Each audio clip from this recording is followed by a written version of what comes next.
बिस्मिल्लाहिर्रहमानिर्रहीम। अस्सलामुअलैकुम। BBC 11 headlines news से मैं हूं सबा मुनीर।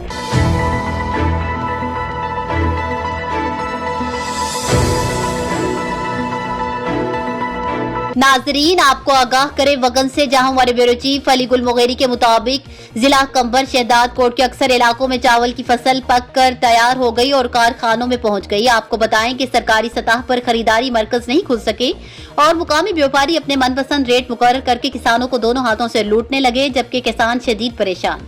नाजरीन, आपको बताएं कि किसान अब्दुल मजीद, नबी बख्श, असगर अली टोटानी का कहना था कि बहुत मेहनत करके चावल की फसल तैयार होती है। अफसोस कि हुकूमत ने ना तो रेट मुकर्रर किया और ना ही सरकारी सतह पर खरीदारी मरकज ओपन की हैं, जो सरासर हम किसानों के साथ जुल्म के बराबर है। इस वक्त मुकामी व्यापारी 900 से 1000 तक फी मन खरीदारी कर रहे हैं, जो बेहद कम रेट है। किसानों ने वफाकी और सूबाई हुकूमत से अपील करते हुए कहा कि नोटिस लेकर सरकारी सतह पर खरीदारी मरकज ओपन की जाएं और चावल की फसल का रेट फी मन 2000 मुकर्रर करके किसानों की बेचैनी खत्म की जाए।